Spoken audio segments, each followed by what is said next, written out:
country operates. It's how we will secure this nation's future. And the world is watching. And before I step away, I wanted to add one quick thought. Let's stop calling it an Epstein client list. And let's call it what it actually is. It's Epstein's sex buyer list. Thank you.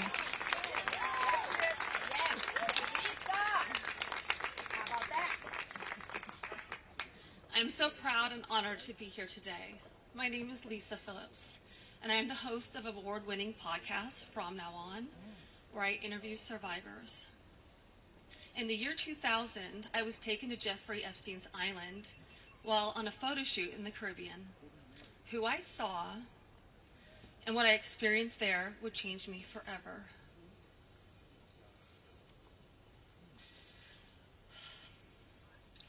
For months, I had to avoid Jeffrey, but he told me that if I wanted to succeed as a Ford model, he could make it happen.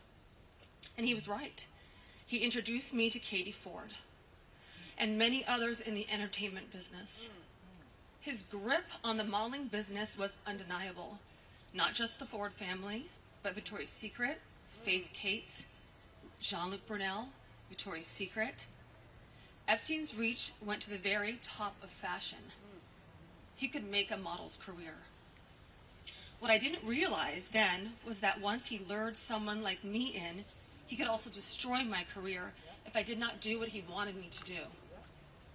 In New York City, countless young women were abused by him. Everyone in the industry knew, yet he was too powerful to stop. He had friends in all over entertainment and arts, and his value to those friends made him untouchable. But I ask you, why? Who was he to our government that he was allowed to operate openly for decades? Why was he allowed to sponsor visas for young models, using their immigration status as leverage to abuse them and silence them? Epstein was not just a serial predator. He was an international human trafficker. And many around him knew this. Many participated, and many profited. And yet he was protected. I know what it's like to be trafficked to others. And I know that the files contain the names of powerful men who have been shielded because of their fame or their fortune. So I stand here today not just for myself, but for every woman who has been silenced, exploited, and dismissed.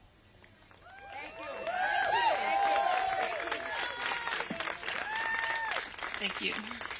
And we are not asking for pity. We are demanding accountability.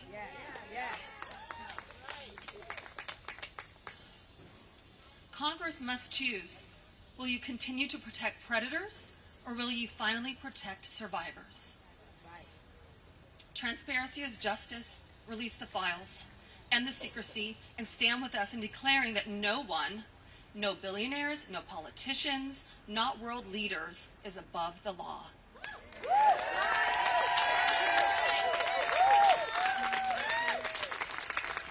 And let me announce now, several of us Epstein survivors have been discussing creating our own list of names.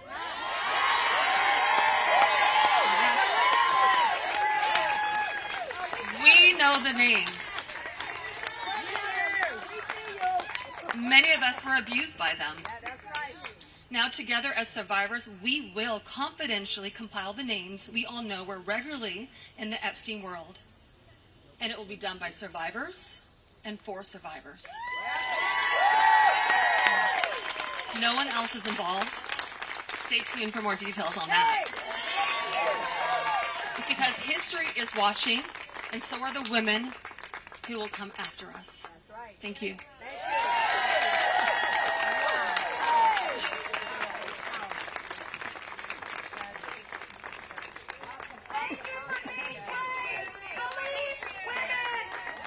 If that's not bravery, I do not know what is. Woo! Okay, we're bringing up another group of women. Ashley, Danny, Jess, Haley, and Wendy. Come on up.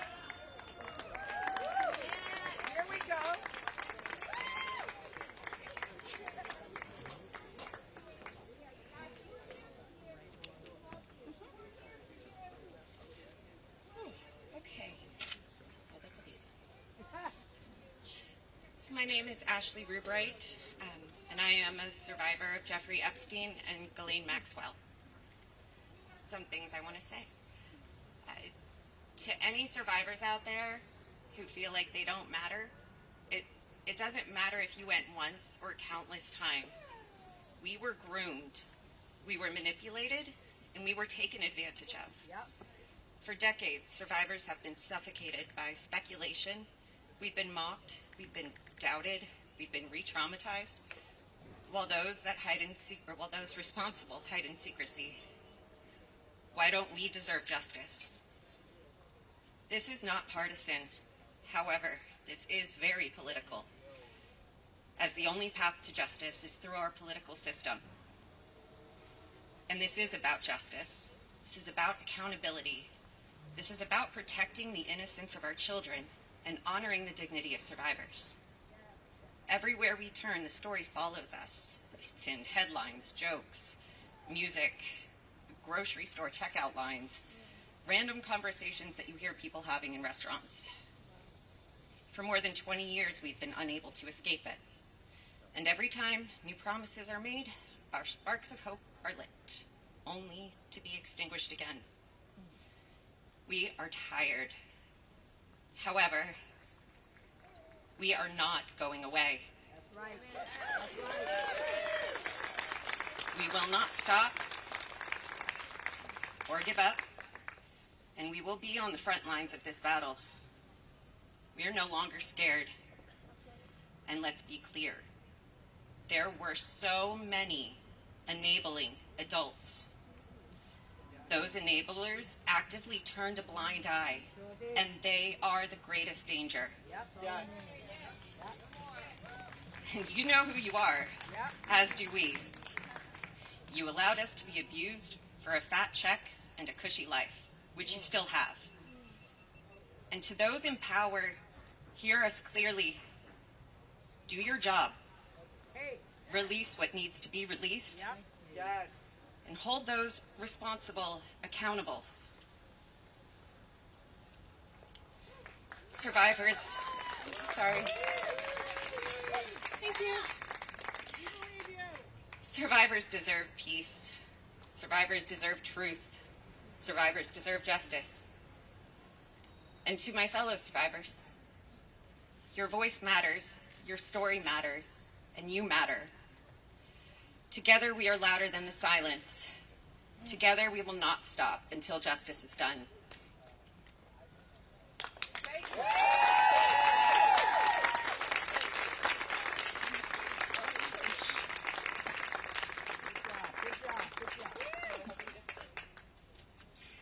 Good afternoon. Wow, a lot of people showed out for us today. That's right. I wasn't expecting all this support.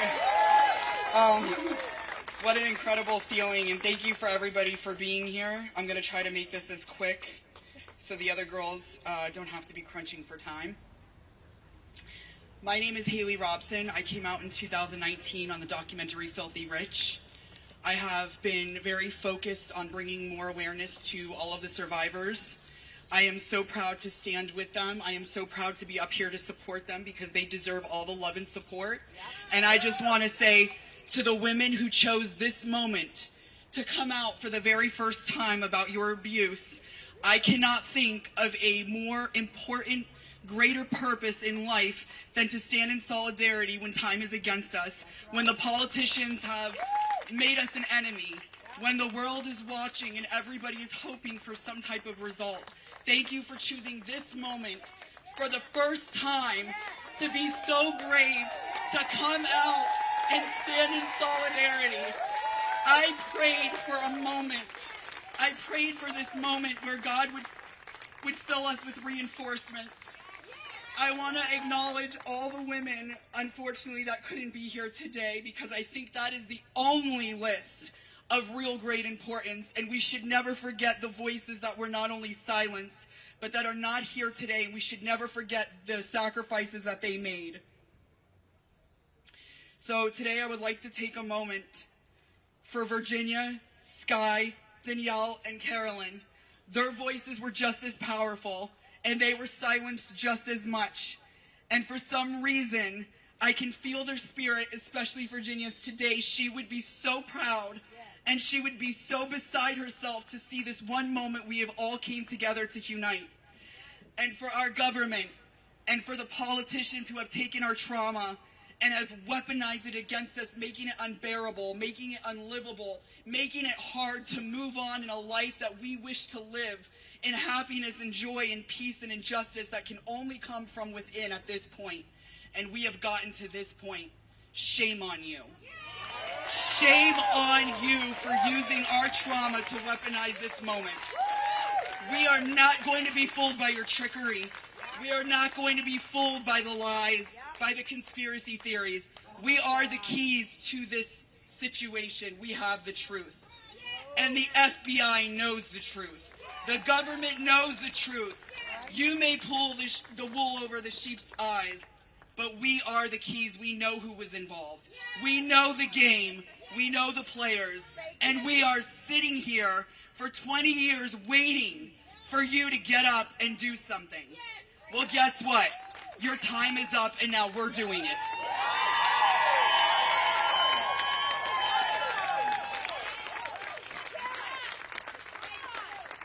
How do you follow that? Hello, everybody. My name is Wendy Pasante, and I was abused by Jeffrey Epstein when I was 14 years old. I'm not here to relive what happened. I'm here to be counted and to make sure others are counted too. I once believed my silence was strength. Hold it together. Don't draw attention. Today I know that strength sounds like my voice. It sounds like everybody's voice is up here. Silence only protects predators, not children. People ask, what about the victims? We're here. We're here today, and there's more of us. I stand with many who are still finding their words. I live in a world where being understood is a struggle, where people in power would rather sweep us under the rug in hopes that we'll go away. We won't. Being a survivor is not a headline. It's our life. We have to live it. It's panic in a grocery store. It's smiling at work while my hands tremble. It's waking up at 3 a.m. with my heart racing and not knowing why. It's living with PTSD, anxiety, and depression, and your nervous system's on guard at all times, even in the safest room around the safest people. Healing isn't tidy. It's therapy. It's wait lists. It's trying a medication and trying again, over and over, for years. It's setting boundaries with some people who won't understand. Survival isn't weakness, it's wisdom we've earned. If you are a survivor hearing me, your voice is never too late, too much, or too little. If all you could do was show up today, you're already trying to make a difference. You do not owe anyone your story. You are owed safety, care, and belief. Your breath is proof that harm does not get the last word. I'm not asking anyone to take a political side. I really don't even follow a lot of politics. I'm asking you to take a stand in solidarity. Protect the vulnerable, not the powerful. Protect children and survivors, not titles and reputations. Our silence doesn't keep us safe. And I hope today's courage from all of us ladies can help someone else be safer tomorrow. We are here and we refuse to be erased. So thank you guys for listening to all of us and being here today.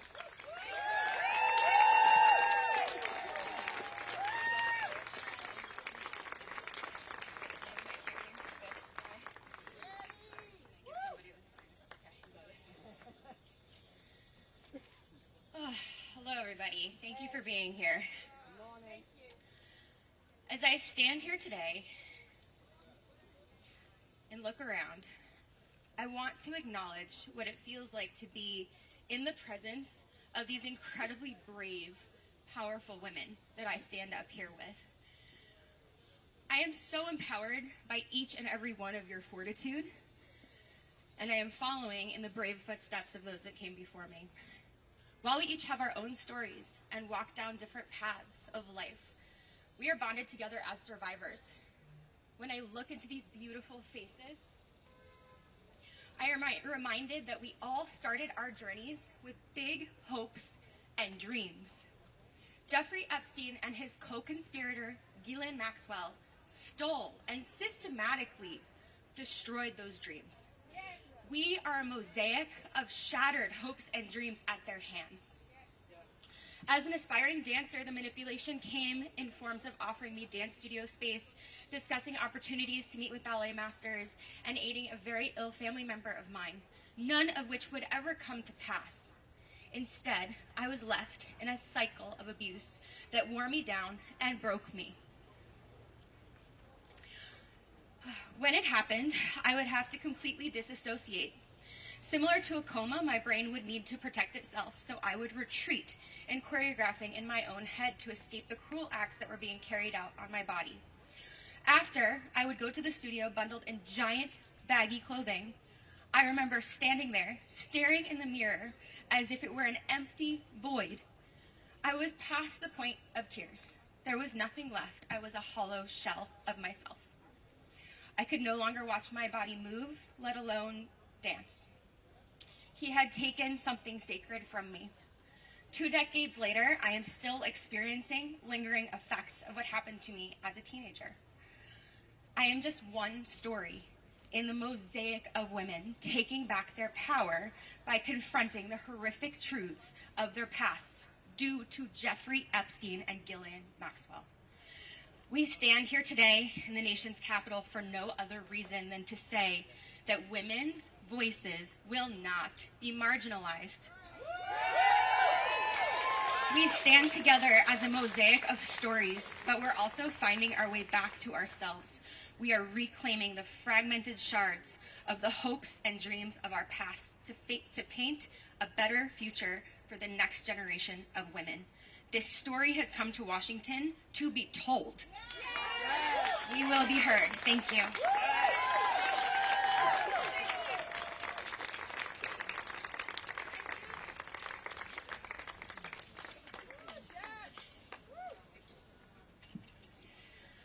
My name is Jess Michaels, and I'm a 1991 Jeffrey Epstein survivor.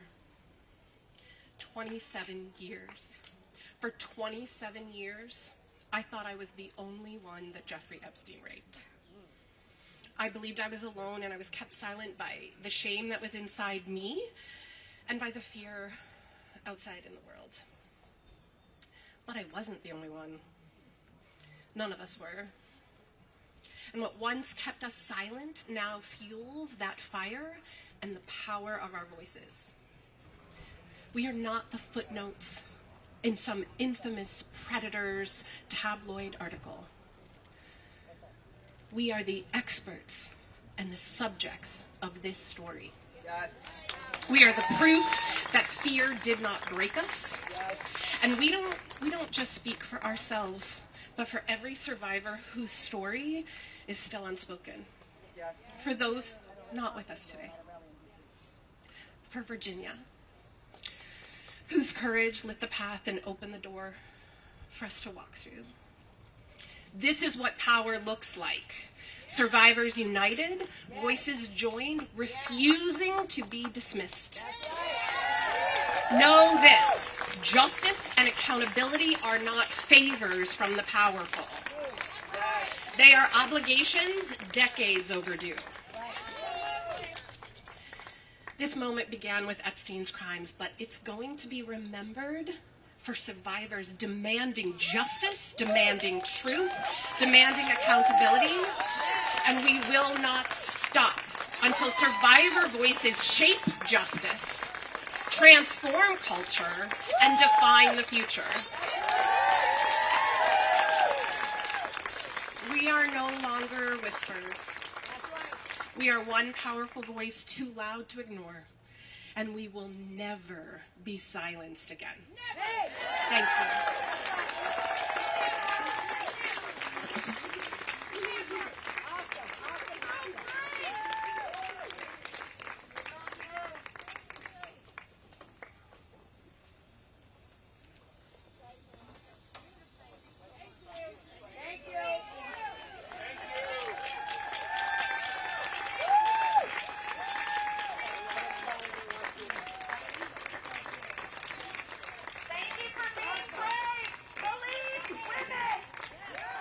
Hey, we're in the home stretch.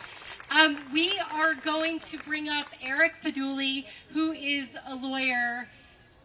Sometimes survivors are ready to be seen, they're not ready to be heard. And so we would love to bring you up because you represent so many survivors who are so critical to this story.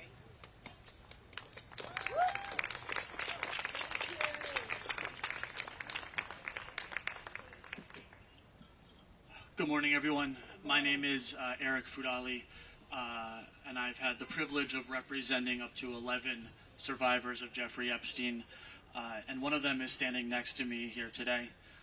This is Rosa.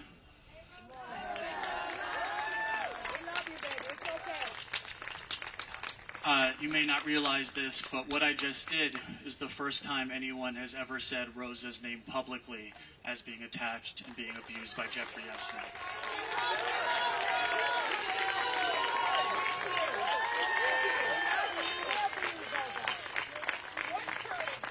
And this is also the first time she has ever appeared publicly as a survivor of Jeffrey Epstein. And I say that because it was last night that she flew into Washington, D.C., inspired by the solidarity of all of you, by the compassion of all of you, and by the courage of all of you to be here today.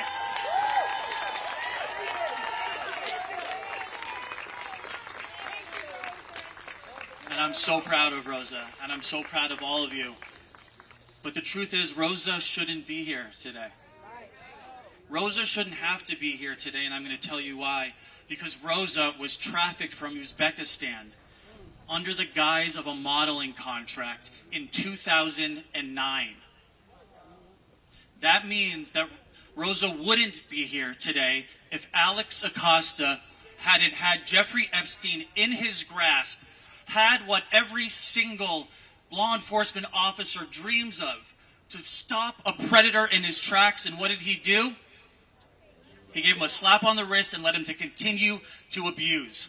And had he not, Epstein never would have met Rosa, and Rosa would not have to be here today. But none of you should have to be here today. None of you should have to be there today, because if when Jeffrey Epstein was finally arrested in 2016 and under federal custody, he wouldn't have been allowed to take his own life and avoid the accountability and justice you all deserve. And none of you should be here today because Ghislaine Maxwell should not have been given a platform to deny the crimes against her, who was convicted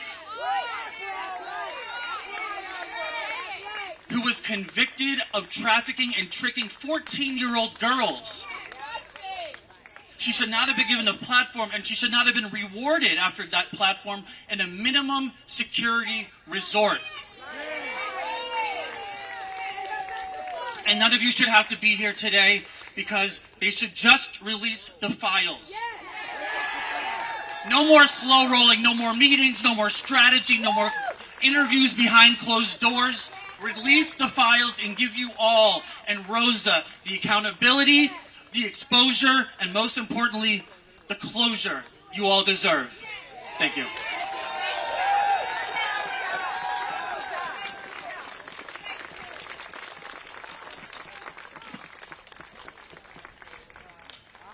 Our last speaker this morning is no stranger to the plight of survivors. And so with that, I'd love to welcome Gloria Allred to wrap us up here.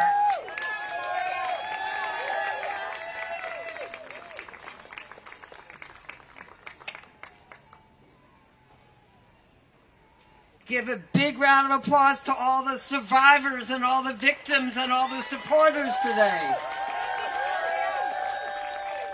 I commend you, and it matters that you're here. Let me just say, your voice is important, but power only recognizes power. And for many years, we have not exercised our power in a way that helped win change. And you all and we all have been betrayed. I represent Alicia Arden and 26 other brave survivors of Jeffrey Epstein and some of Ghislaine Maxwell. And in 1997, my client Alicia Arden went to the police in Santa Monica and said that she had been the victim of sexually inappropriate conduct by Jeffrey Epstein when he invited her to be auditioning for Victoria's Secret catalog. And she went to the police, and they said, why don't you think about it before you file a police report? She thought about it and came back the following week and filed the first documented police report against Jeffrey Epstein in 1997. And you all were betrayed because there was no prosecution. Believe women. Let's hear it. Believe women. Believe women. Believe women.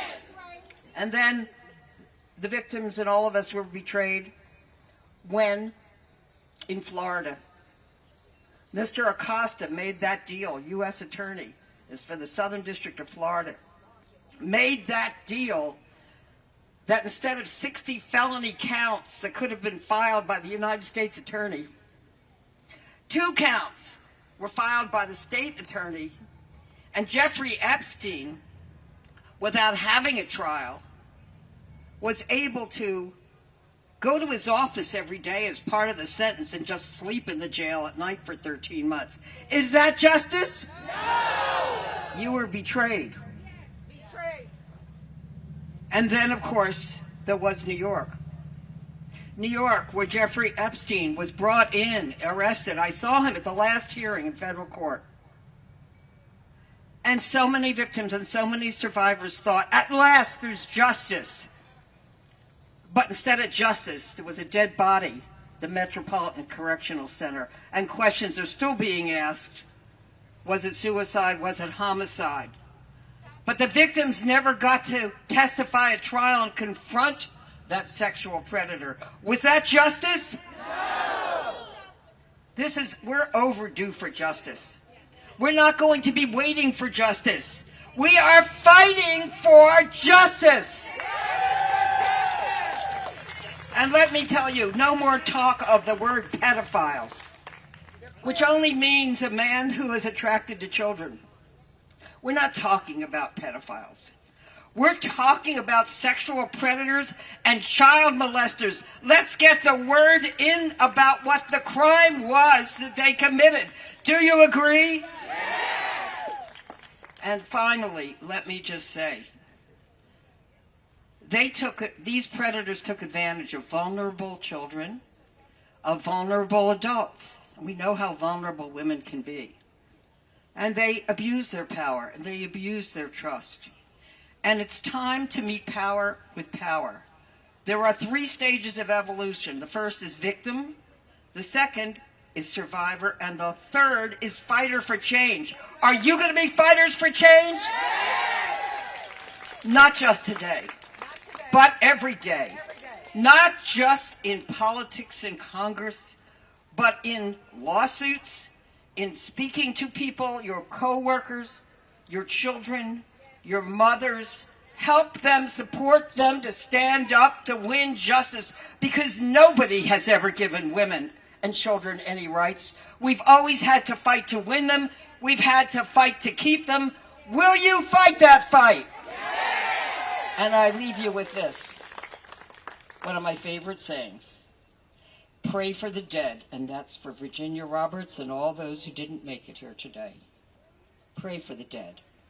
But fight like hell for the living. Keep up the fight. Let me hear it. Keep up the fight. Keep up the fight. Keep up the fight. Keep up the fight. Thank you very much.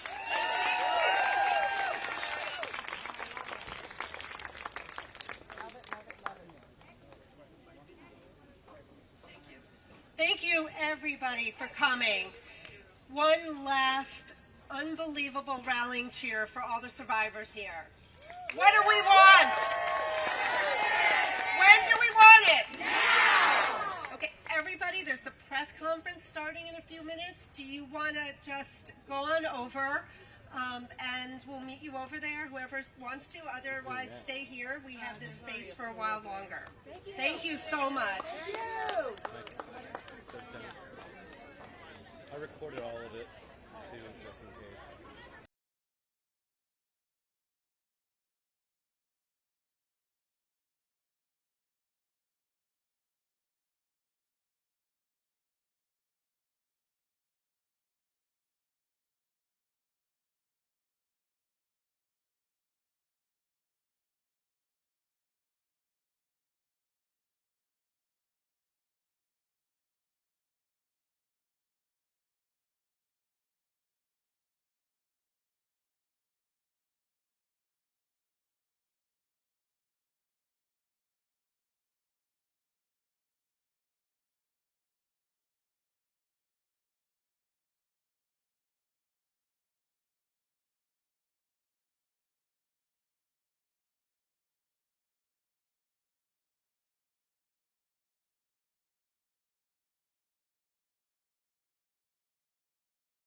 and are preventing the release of the full Epstein files. There is something that is rotten in Washington. Less than 1% of these files have been released. We are demanding today on the discharge petition that all of the files be released.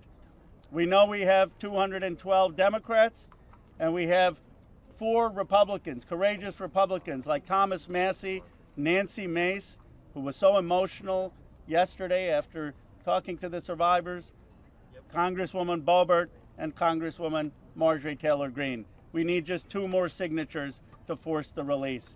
So we gather here on the steps of the Capitol to confront these corrupt forces. Today we stand with survivors. We stand against big money. We stand to protect America's children. That is really what this is about. I now want to bring up my Republican colleague, Thomas Massie. He has shown so much courage, so much leadership. And I saw some people, I say the same thing about Marjorie Taylor Greene. She has shown so much courage on this issue. I saw some people when I was coming here calling her names. We've got to stop that. We've got to stop the partisanship on this issue. This is an issue where they both have shown real courage and leadership.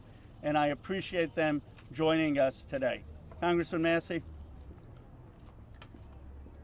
I want to thank my colleague Khanna for co-leading this effort to bring transparency and justice for these victims.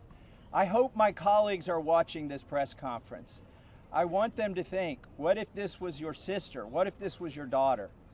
When these survivors speak, the Washington establishment is asking the American public to believe something that is not believable. They're asking you to believe that two individuals created hundreds of victims and they acted alone, and that the DOJ has no idea of who else might have been involved, that nobody else did anything that rose to a criminal enterprise. The American people know that's not true. Now, the Speaker of the House just offered a fig leaf to my colleagues. They're going to vote on a non-binding resolution today that does absolutely nothing. I appreciate the efforts of my colleague James Comer, who's leading the Oversight Committee.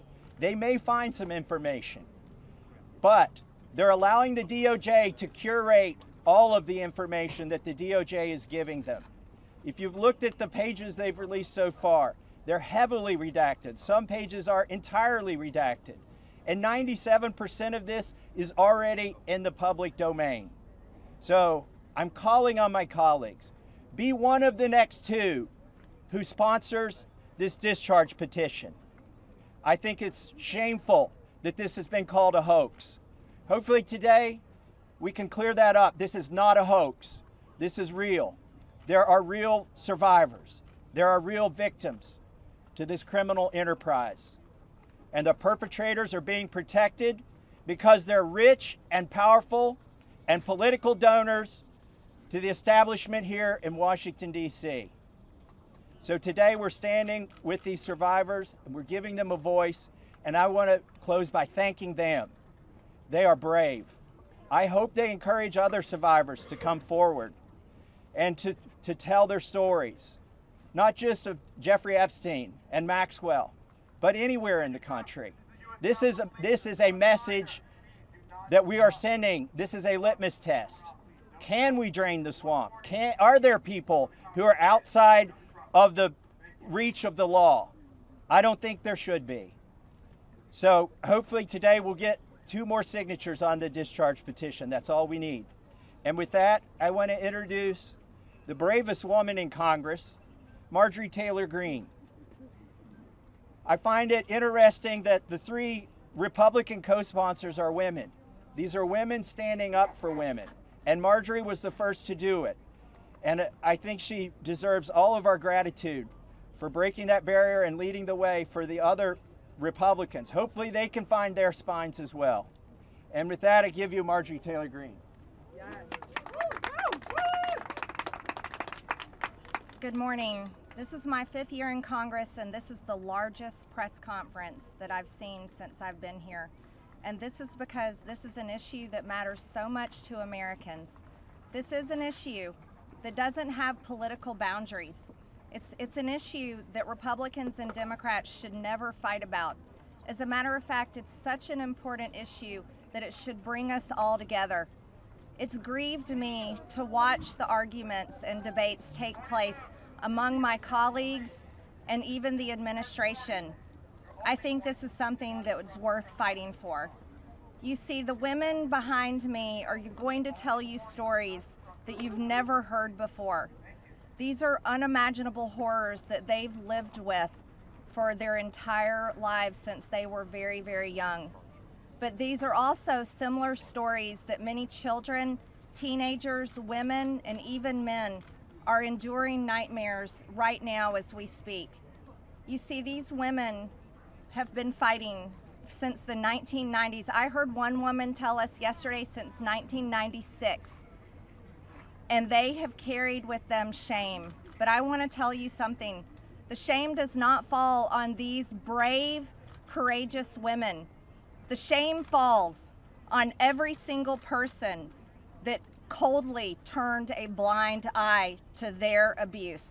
The shame falls on every single person that enabled it. The shame falls on every single person that took money to continue it. And the shame falls on the people in power over the past several decades that protected the monster, Jeffrey Epstein, and his cabal that continued a nightmare. Those people deserve the shame.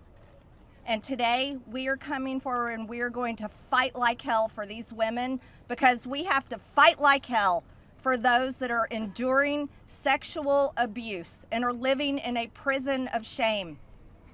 Anyone that is being abused, it is not your fault. You should live with no guilt or fear or shame.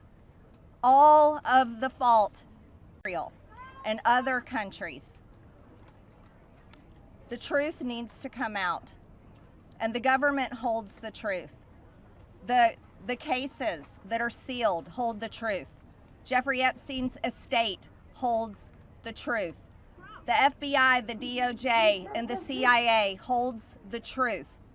And the truth we are demanding come out on behalf of these women, but also as a strong message to every innocent child, teenager, woman, and man that is being held captive in abuse.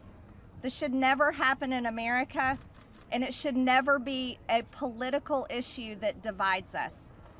And I want to thank Khanna and Thomas Massie for doing something brave, crossing political boundaries for a very important fight. And I'm honored to join both of them.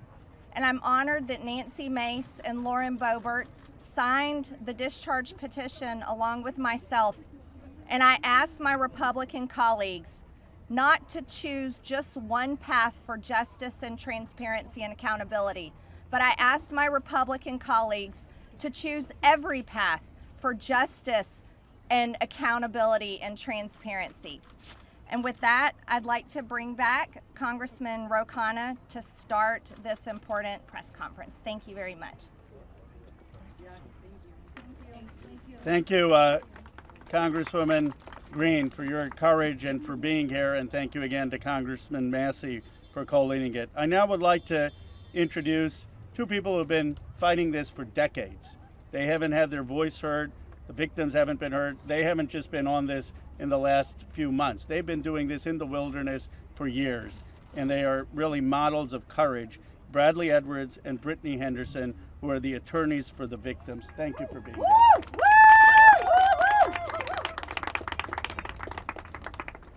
Thank you, Ro and Thomas Massie. I really appreciate you putting forth this discharge petition. It's tough to understand that we have to be here because this doesn't seem like a partisan issue. This is an issue, sex trafficking and sexual abuse transcends politics. We as Americans expect equal protection under the law, and there can be no doubt that Jeffrey Epstein received far greater protection than any of the victims that he abused for years. In 2008, Courtney Wild walked into my office because she was a part of a federal investigation into Jeffrey Epstein where all she wanted was the government to talk to her. Little did she know the government had worked out a secret immunity deal for Jeffrey Epstein, and we had to file Jane Doe's versus United States of America to prove that Jeffrey Epstein worked out an illegal non-prosecution agreement with the government. That was 2008. It took us 10 years battling the government pro bono for the judge to ultimately determine that the victims' rights were violated. The government has mistreated them after Jeffrey Epstein mistreated them. We then filed civil lawsuits against Ghislaine Maxwell, which has resulted in her being in prison. Our civil lawsuits led to her prosecution. We filed lawsuits against Jeffrey Epstein, against his estate, and against two financial institutions, JP Morgan and Deutsche Bank, that proved that they knowingly provided the financial infrastructure for a sex trafficking operation. Unfortunately, all of the documents and evidence that we have worked so hard to gather hide behind protective orders, confidentiality agreements, and bank secrecy laws. That is why this discharge petition is so important. While we have seen the documents, you haven't. And when you see the documents, you're going to be appalled. And the American people deserve to see everything. When you sign this discharge petition, it should mean nothing is off limits. That means the documents in the possession of the CIA should be made available. Those in the possession of the FBI going back decades should be made available. The SEC, financial records in the possession of FinCEN should be made available. Everybody knows that evil flourishes in the darkness. Corruption flourishes in secrecy. It is time right now to make a difference for the women that are behind me right now. They have been courageous and fought through this whole thing. Whether you're a Republican or you're a Democrat, this one is an easy call. You're an American who cares about equal rights and equal protection under the law. If you care about these women, if you care about our country, and you care about this issue, this should pass with flying colors. I really appreciate everybody being here.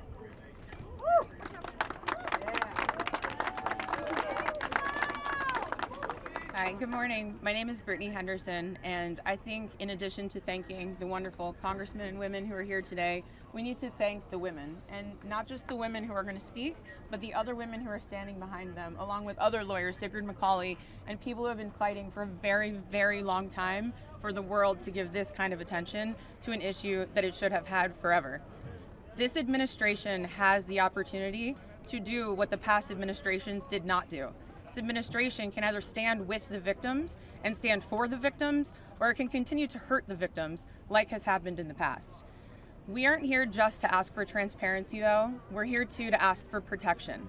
The women here represent hundreds of other women who we have spoken to, many of whom were trafficked from other countries, from Eastern European countries where women don't have the rights that we have here. Women don't have the protections that we have here. And those women are terrified that their names will be released in these files. The government won't know that they're victims to redact and protect them. So we ask that you please, whoever is going to be in charge of redacting these files and in charge of this transparency, do it in a way that protects the women brave enough to be here, but also protects the women who are terrified that every day when they turn the TV on, something bad is going to happen to them in Ukraine, in Russia, in whatever country they live in, because no one is listening to them there. So thank you for being here, thank you for listening, and please protect these women while we seek transparency.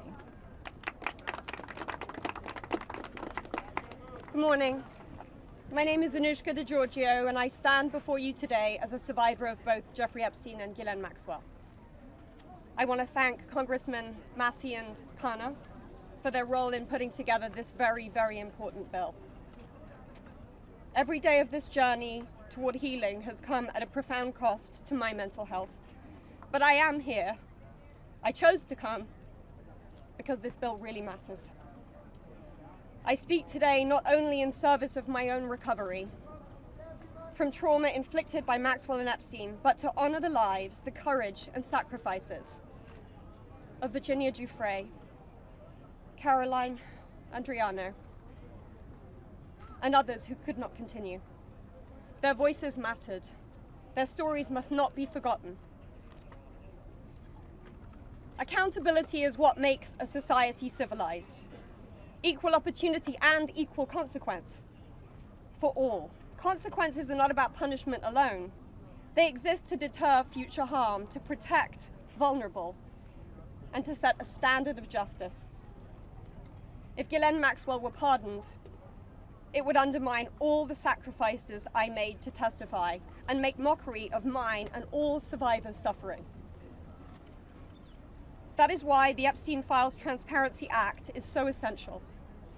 It requires the Department of Justice release all the records related to Epstein and Maxwell investigations, flight logs, immunity deals, internal communications, and even the records surrounding Epstein's detention and death. And crucially, it forbids withholding documents simply because of embarrassment, reputational harm, or political sensitivity. This is about ending secrecy wherever abuse of power takes root. But transparency alone is not enough. Survivors need protection, resources, and legal support. If this Congress is serious about justice, then let this moment also affirm your commitment to provide victims with the legal aid they need to confront abusers, to navigate complex systems, and to reclaim their power. Transparency must be matched by support, or else too many victims will remain silent out of fear and lack of access.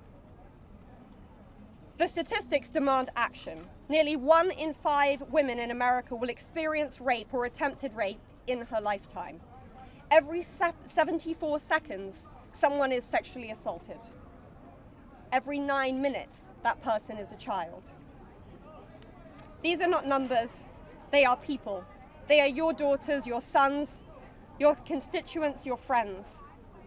Statistically, 1 in 5 of your families will face this nightmare. The days of sweeping this under the rug are over. We, the survivors, say no more. I want to help create a world where survivors of sexual abuse and abuse of power can come forward safely. And I ask Congress to join me in that effort, not only by passing this bill, but by ensuring that those who step forward have legal support to face their abusers and see justice done. When Judge Berman gave Epstein survivors the chance to finally speak, the world listened. After so many years, survivors were heard. That moment was historic, and so is this moment. For me, the turning point was when I had my daughter, and on the day she was born, I knew I had a responsibility to protect her and to protect all children. I have to use my voice, the voice that had been silenced by fear and shame for so many years. Make no mistake, my polished exterior is a shield hiding a wound that still bleeds. But through this wound, I have found purpose. To be part of lasting change in how we confront exploitation and abuse. And to be clear, the only motive for opposing this bill would be to conceal wrongdoing. You have a choice. Stand with the truth, or with the lies that have protected predators for decades. I am no longer weak. I am no longer powerless. And I'm no longer alone. And with your vote, neither will the next generation be. President Trump, you have so much influence and power in this situation. Please use that influence and power to help us, because we need it now and this country needs it now. Thank you.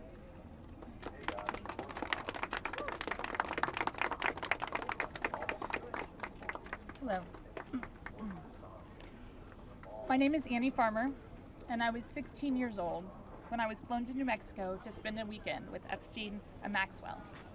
That same year, 1996, my sister, Maria Farmer, reported what happened to me there, along with reporting her own assault at their hands and their theft of sensitive photos of herself, of me, and our younger sister that she had taken for her work as a figurative painter.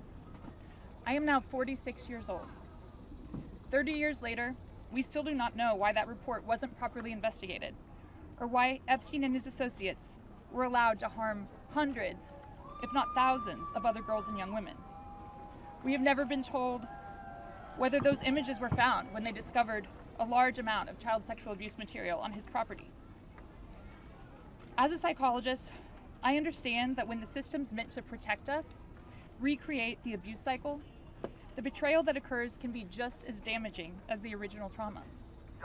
This happens when survivors of these crimes are not believed, when our well-being is not weighed as heavily as those who have more resources or more privilege, and when perpetrators of these crimes are given a platform rather than the survivors of them. For so many years, it felt like Epstein's criminal behavior was an open secret. Not only did many others participate in the abuse, it is clear that many were aware of his interest in girls and very young women and chose to look the other way because it benefited them to do so. They wanted access to his circle and his money. Their choice to align with his power left those of us who had been harmed by this man and his associates feeling very isolated. I could never have imagined being here today and this chorus of support that we have all received. I have been sent so many notes and messages from people with no direct connection to this case who've expressed their solidarity with us. And I believe that is because, in part, as Anushka explained so well, this is an extremely widespread issue. of child sexual abuse, of sexual exploitation, of sexual violence. This affects almost every family in some way. From my conversations with women in these last few days and from all of the support that we've received, it's very clear to me that we are not going away, we are not going to be quiet, and we are not going to give up. And I ask the American public to stand with us and not give up. At a time with record high levels of distrust in our institutions and a perception that there are two Americas, one for those with power and privilege and one for everyone else, passing this Epstein Transparency Bill is one important step that can be taken to prove to Americans that the government does not side with sexual perpetrators. A thorough public review of this information is an important step in preventing the type of systemic failures that have occurred in this case and harmed all of us.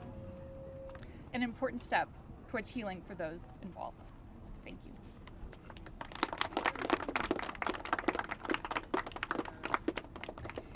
Hello everyone. I'd like to say thank you everyone for being here today on this very powerful and special day for all of us here.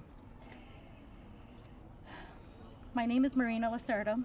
I was minor victim 1 in federal indictment of Jeffrey Epstein in New York in 2019. I was one of dozens of girls that I personally know who were forced into Jeffrey's mansion on 9 East 71 Street in New York City when we were just kids. Today is the first time that I ever speak publicly about what happened to me. I never thought that I would find myself here. The only reason that I am here is because it feels like the people who matter in this country finally care about what we have to say. As an immigrant from Brazil, I feel empowered knowing that the little girl struggling to get by at 14 and 15 years old finally has a voice. For the first time, I feel like I matter as an American. I was only 14 years old when I met Jeffrey. It was the summer of high school. I was working 3 jobs to try to support my mom and my sister when a friend of mine in the neighborhood told me that I could make $300 to give an older guy a massage. It went from a dream job to the worst nightmare. Jeffrey assistant Leslie Groff would call me and tell me that I needed to be at the house so often that I ended up dropping out of high school before 9th grade. And I never went back. From 14 to 17 years old, I went and worked for Jeffrey instead of receiving an education. Every day I hoped that he would offer me a real job as one of his assistants or something important. I would finally have made it big, as like we say, the American dream. That day never came. I had no way out. I was, until he finally told me that I was too old. There are many pieces of my story that I can't remember, no matter how hard I try. The constant state of wonder causes me so much fear and so much confusion. My therapist says that my brain is just trying to protect itself, but it's so hard to begin to heal knowing that there are people out there who know more about my abuse than I do. The worst part is that the government is still in possession right now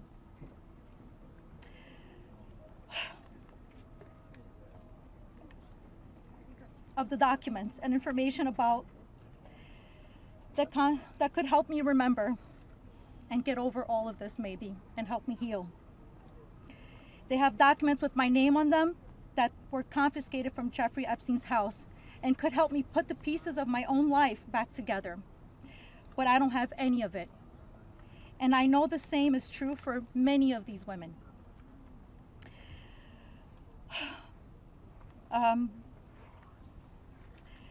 We are here to support this bill today, not only for transparency, but for the American people. But if the government is going to release these documents to the public, describing the crimes committed by Jeffrey Epstein and others, the least that they can do is give me my documents that they have about me.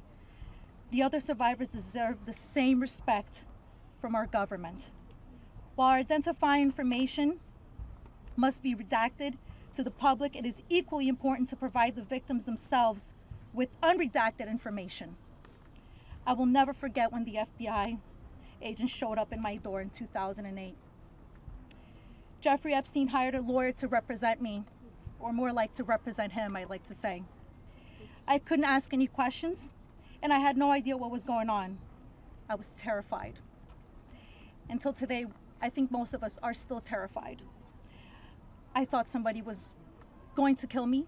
I thought something was going to happen to my sister or my mother. It went further out to even maybe thinking something would happen in Brazil with my family.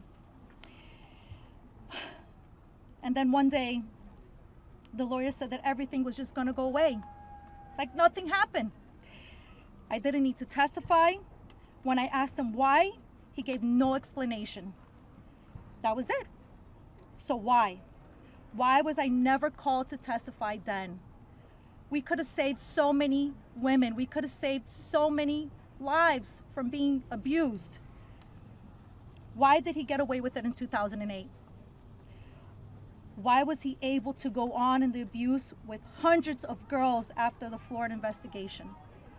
Why didn't they let me testify to help stop him? Our government could have saved so many women, but Jeffrey Epstein was too important and those women didn't matter. Why? Well, we matter now. We are here today and we are speaking and we are not going to stop speaking. Today, I stand here with the women who have really helped me to find the strength to come out and come forward to share my story for the very first time. Together, we are stronger than ever. While she may not be with us, Virginia Roberts, we will continue to use our voices to strengthen yours always. Thank you.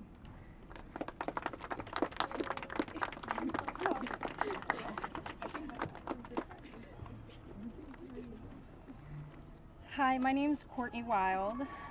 I just wanted to take a second and just have a moment of silence for all the women survivors that aren't here with us today, that passed away due to anxiety, depression, trying to keep up with this case. A moment of silence, please.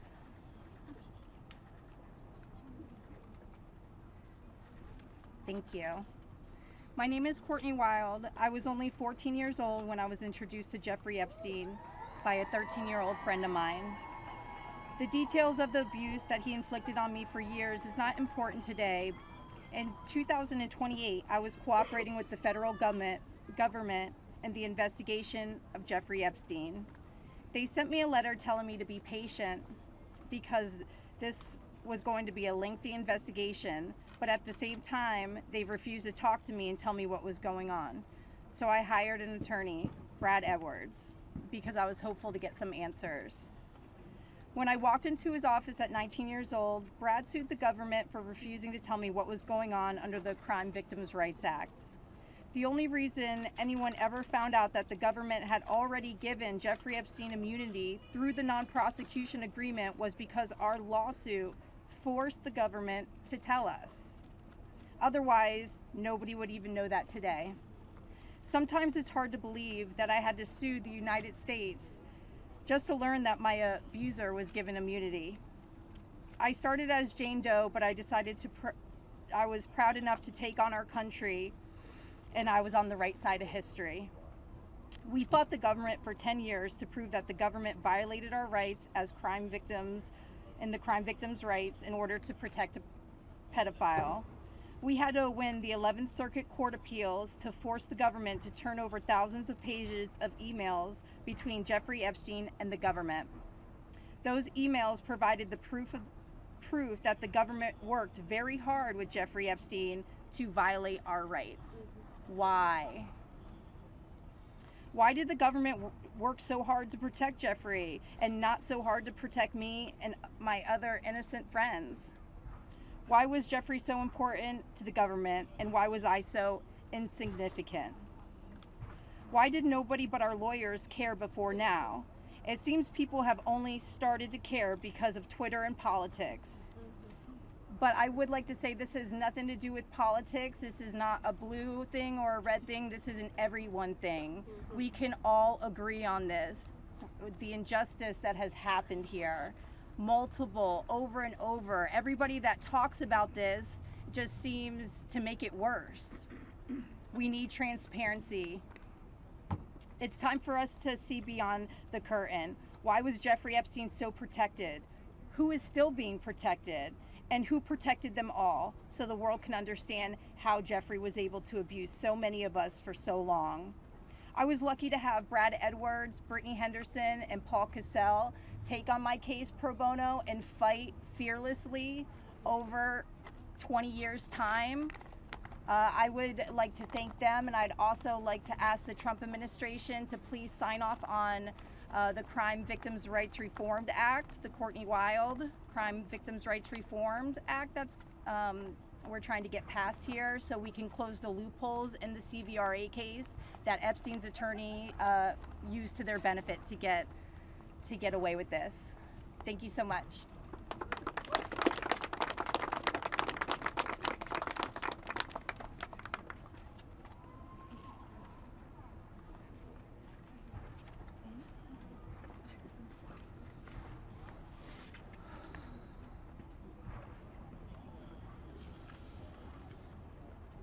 Good morning.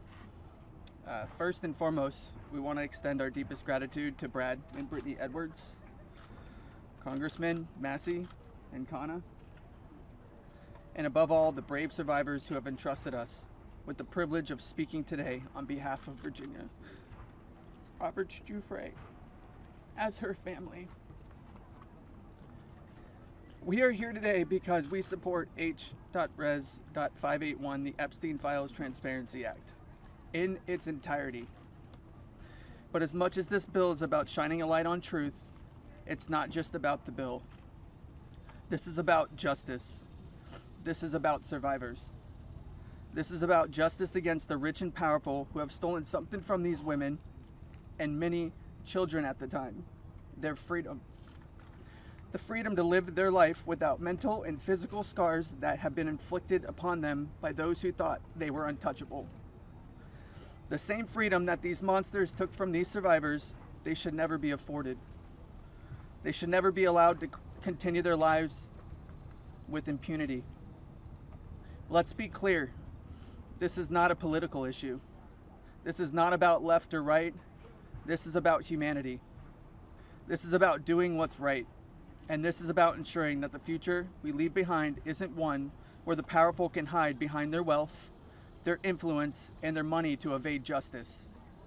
Our plea to you, whether you're a dad, a mom, a brother, or a sister, look your young ones in the face, look them in the eye, and tell them you didn't stand against the very people who raped, molested, and preyed upon children and young women. Tell them you were willing to negotiate a deal. Money should never be what makes something right or wrong. If you vote no, your stance will be clear. You will be choosing to stand on the side of the rich and powerful, allowing money to buy your way out of the consequence. But here's my one ask. Look these survivors in the eye and tell them why. Then, look the people of the United States in the eye and tell them why. And then, when you're alone, look yourself in the mirror and ask yourself why. Virginia said it best, and I quote, "I have physical and mental scars that will never heal. I have memories that will never go away. They say time can heal, but this won't. Not until the justice system makes an example out of these people with so-called privileges. I just call it money. The only time I can begin to heal is when their freedom is taken from them, just like they did to me and literally thousands of other victims. The survivors of this horrific abuse are watching. The American people are watching. And history is watching. Which side will you be on?" Thank you.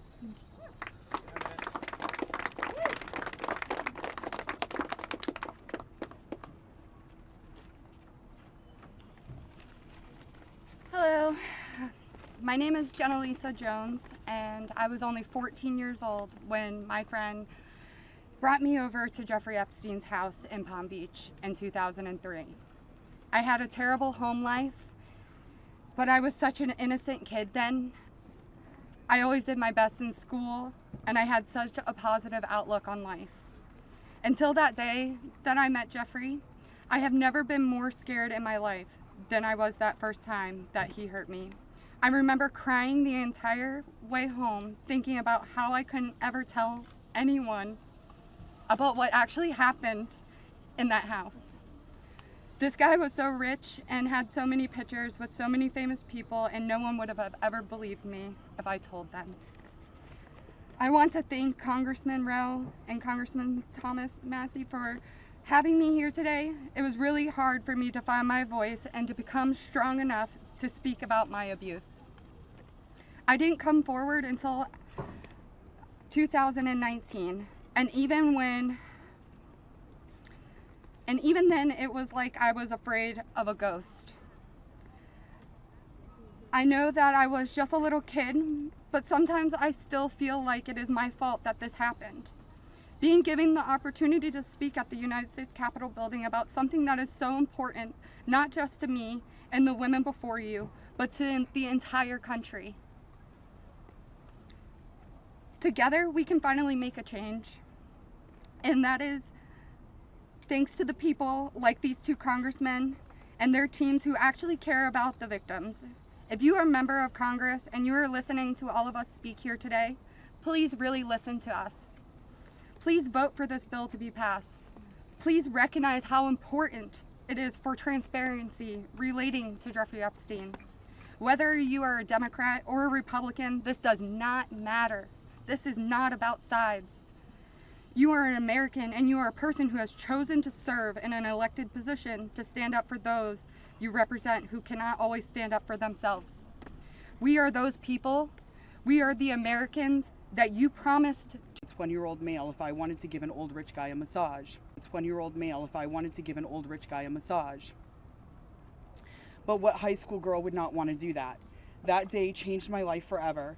And when I got into the massage room, Jeffrey Epstein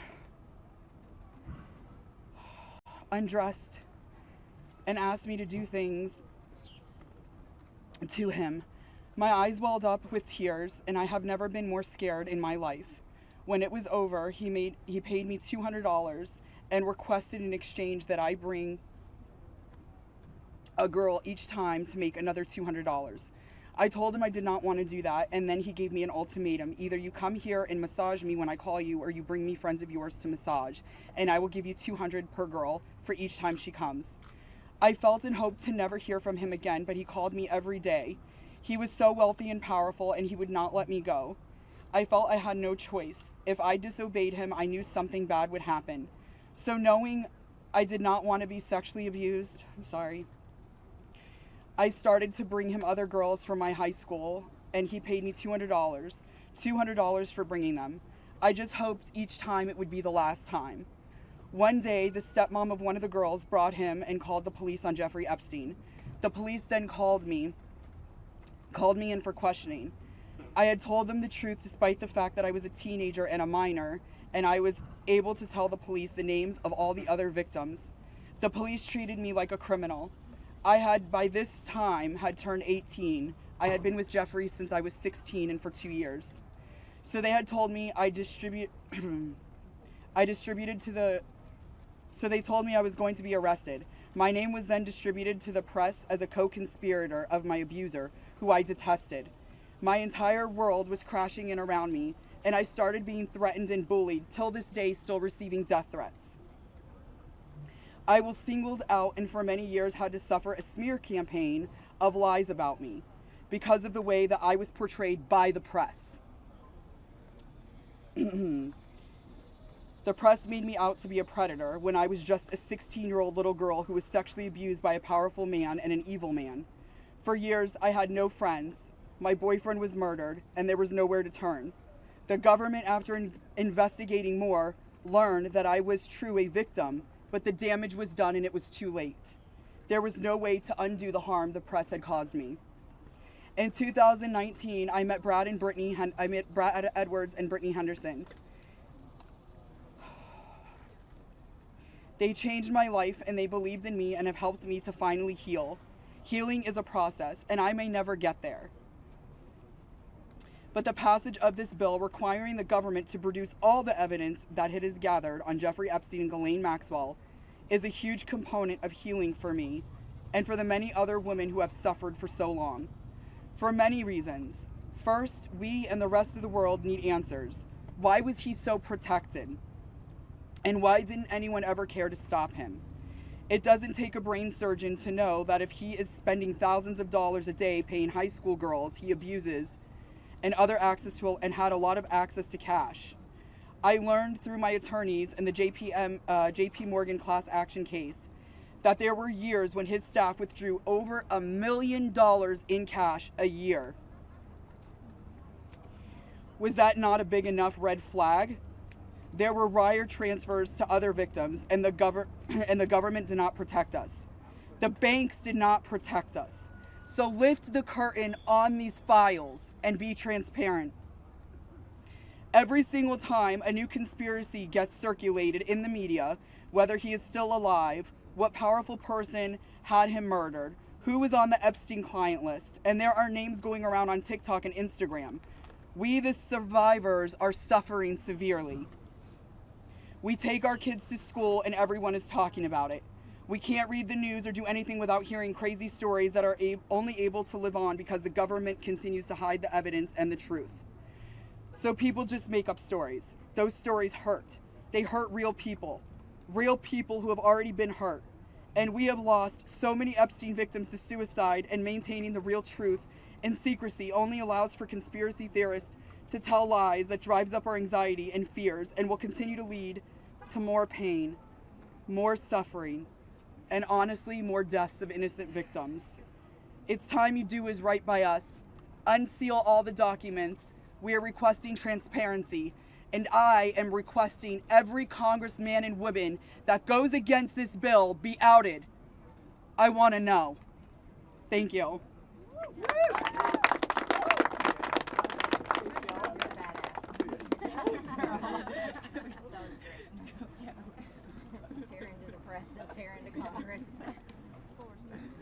Hi there, my name is Lisa Phillips, and I'm the host of a award-nominated podcast called From Now On, a platform supporting survivors. I want to thank all of my survivor sisters who came before me today. I'll be very short. In the year 2000, I was taken to Jeffrey Epstein's island while on a photo shoot on a nearby island. Who I saw and what I experienced there was a glimpse into a very dark and disturbing world. For years after, I tried to avoid Jeffrey, but he had introduced me to Katie Ford, the owner of the Ford Modeling Agency. Epstein's reach went to the very top of fashion, arts, and entertainment. This did not just happen to underage girls in Florida. In New York City, hundreds of young, ambitious women were abused by him. Epstein was not just a serial predator, he was an international human trafficker. And many around him knew, many participated, and many profited. And yet, he was protected. So I stand here today for every woman who has been silenced, exploited, and dismissed. We are not asking for pity. We are here demanding accountability, and I'm demanding justice. Congress must choose. Will you continue to protect predators, or will you finally protect survivors? And also, I would like to announce here today, us Epstein survivors have been discussing creating our own list. We know the names. Many of us were abused by them. Now together as survivors, we will confidentially compile the names we all know, who were regularly in the Epstein world. And it will be done by survivors and for survivors. No one else is involved. Stay tuned for more details.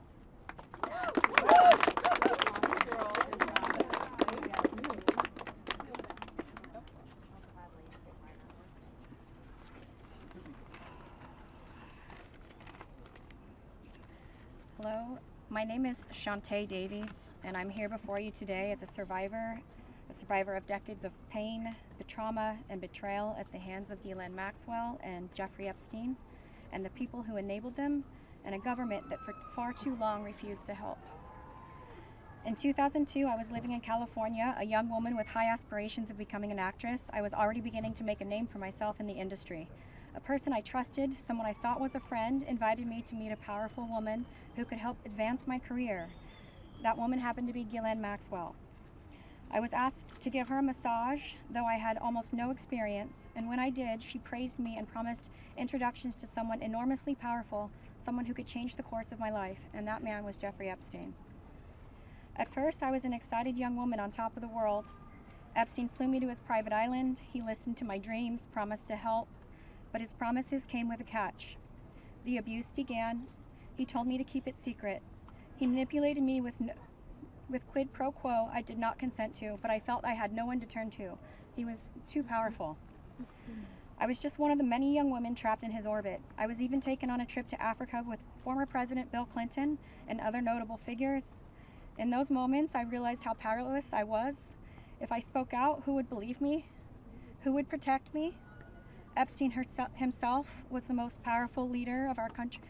Epstein surrounded himself, with the most powerful leaders of our country and the world. He abused not only me, but countless others, and everyone seemed to look away. The truth is, Epstein had a free pass. He bragged about his powerful friends, including our current president, Donald Trump. It was his biggest brag, actually. And while what I endured will haunt me forever, I live every day with PTSD. I live as a mother trying to raise my child while distrusting a world that has betrayed me. This kind of trauma never leaves you. It breaks families apart. It shapes the way we see everyone around us. But one thing is certain, unless we learn from this history, monsters like Epstein will rise again.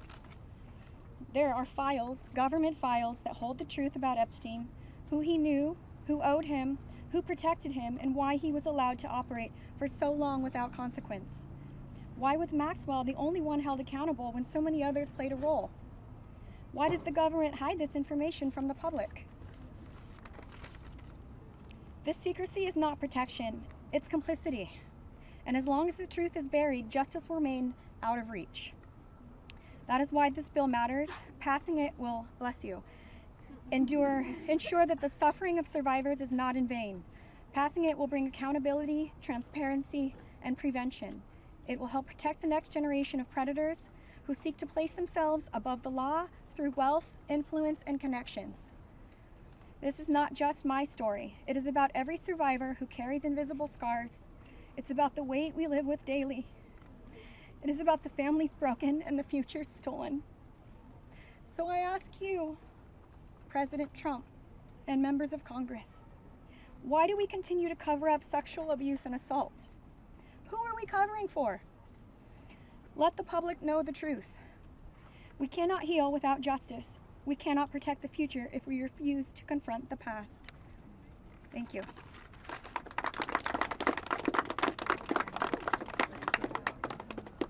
Let's just give a round of applause for all the courage and strength that the survivors have shown. We now will take a few questions. You can always get Congressman Massie, me, or Congresswoman Green in the hallways and other places. If you have questions for us, that's fine. But I wanted to see first if you have questions for the lawyers and the survivors, and Brad will facilitate any of the questions to the survivors. Yes? Yeah. This question would be for the survivors, Mr. Edwards. The president has said that this Epstein issue is a hoax, is the words that he used. Can we get your reactions to what you think when you hear him say that? Oh, I'll answer that. Mr. President Donald J. Trump, I am a registered Republican, not that that matters because this is not political. However, I cordially invite you to the Capitol to meet me in person so you can understand this is not a hoax. We are real human beings. This is real trauma. What does it feel like emotionally to hear that? Devastating. It's being gutted from the inside out. Not that I would know what that feels like, but I imagine it's the anxiety buildup with the depression and the survival mode, and then your nervous system goes limp and ironically is shot, and it feels like you just want to explode inside because nobody, again, is understanding that this is a real situation. These women are real. We're here in person. To say that it's a hoax is just not, please humanize us. I would like Donald J. Trump and every person in America and around the world to humanize us, to see us for who we are and to hear us for what we have to say. There is no hoax. The abuse was real. Now, what goes on behind closed doors, I can't speak for that. What happens around the world politically, I cannot speak for that. But I am here with all of these women, including our attorneys, and I would be more than happy to meet with him, and I will meet him halfway. Ms. Edwards, I wonder if any of the victims could respond to the news from recently about Ghislaine Maxwell being transferred to a lower security prison in the aftermath of speaking to Todd Blank. You want that one? About her transfer. I'm happy to speak to that. We were horrified to learn that she had been transferred to a prison camp. She is someone who was found guilty by a jury of sex trafficking. She not only, we often hear that she procured women for Jeffrey, which I think is a very sort of polite and minimizing term. She also participated in the abuse. She was a major architect of the scheme. And the fact that she has painted herself as a victim, I think is disgusting. And it was horrifying, I think, to us that we were not told about her prison transfer. We found out about it in the news. 1 minute, I think Anushka maybe has to. So, Anushka DeGiorgio, I testified alongside Annie at the trial of Ghislaine Maxwell.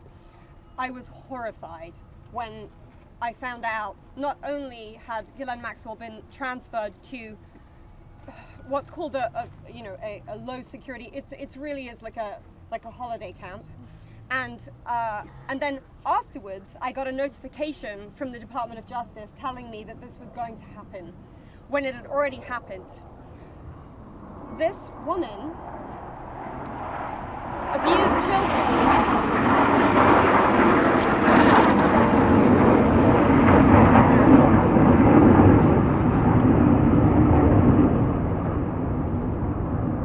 I was abused by Jeffrey Epstein and Ghislaine Maxwell for over 10 years. Ghislaine Maxwell was present for some of my abuse at the hand of Jeffrey Epstein. She was present, she was complicit, she was enabling, and it is appalling and disgusting. And it's one of my worst nightmares that she not only be transferred, but at the possibility that's very much going around that she might be pardoned. This is not okay, guys. This is not okay. And I just want to add that I think it sends a very dangerous message to our country, to the young people in our country, that someone that we all know is aware of these crimes could be given a pass. And just for the last survivor who just spoke, the last survivor who just spoke, she said that Epstein would brag about her relationship with Donald Trump. Could she please elaborate about that? Shante. To the microphone. Get close. Yeah, I did say that.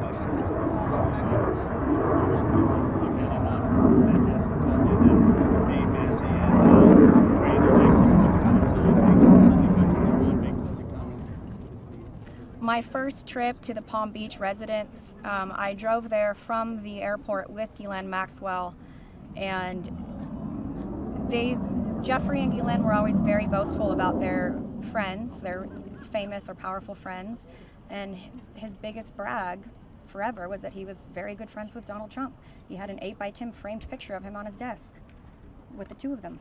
Like, they were very close. Go ahead. On his personal attorney conducting Excuse me. One second. He called on me. For this client list that you ladies are putting together, you said it would be confidential, but will the public, could you clarify, will the public get to see that? So Lisa, what's your envision here? Is it going to go to the public or just amongst the survivors? No, we're reaching out to survivors that are scared. So come on up. We're reaching out to survivors that are scared to come forward and that also know who they were trafficked to. So that's the list that we're compiling. We're not quite sure, how we're going to release that, or even if we're going to. The Department of Justice needs to release the list. Right, because for folks at home, they might be confused. The survivors know the names. You've seen these powerful people. Why can't you say the names? Could you just explain for folks? Why do we have to say the names when the government knows the names? And we're also scared to do so. Look what's happened to so many of the survivors that have revealed names. Yeah, I find the question about the bill. I think it's also worth saying that having represented, I think, between our firm and Boyce Schiller, hundreds of victims, and we've talked to them about the various people that they were farmed out to. So we've created somewhat of a list. Most of these individuals, the victims, are very scared to say these names because they could get sued, they're going to get attacked, and nobody protected them the first time. And that was against one person. So is there a list? There is a list, but just to dispel kind of the common theme here, every one of these women was abused by Jeffrey Epstein, and his scheme was to personally abuse women. When they reached a certain age, he did farm a section of them, some of them, out to some of his friends. That doesn't mean all of his friends. With that said, I'm more than happy to assist in helping create the list behind the scenes and see what we do with it. But if someone's interested, Go ahead. Hold on. I think if someone's interested in prosecuting, they may have something different to say about sharing a list. But they're not sharing a list for nothing to happen, and that's the experience that they've had for all of these years. Thank you all. We're waiting to see the fate of this discharge petition right now as we're here. The speaker and others have said that the people he met with yesterday had concerns about your names being released if this bill were passed. And some people I talked to today are not signing the discharge petition because they say you don't want them to. Can you clarify if that is accurate? What are your Do any of the survivors here not want the bill to pass? Yeah. First of all, our legislation, Khanna and I went through this, we talked about this, and we were very careful to make sure that there is an exception so that personally identifiable information, not just their names, but anything they could be identified by, would not be disclosed. And can you speak to that as survivors yourself? I think all of them are on the same page. That they want everything released. Want the bill to pass. Yes, they unequivocally redact personally identifying information and release everything else. Okay. So, Mr. Edwards, thank you. I know it's your first time speaking. Uh-oh. I'll go to Marina if we can. Yeah, sure. Marina, you have stayed silent for so many years. Today, this is the first time, if we understand correctly, you have never before gone public with your story and to share this. Can you help us understand why today, why now, and why here? Well,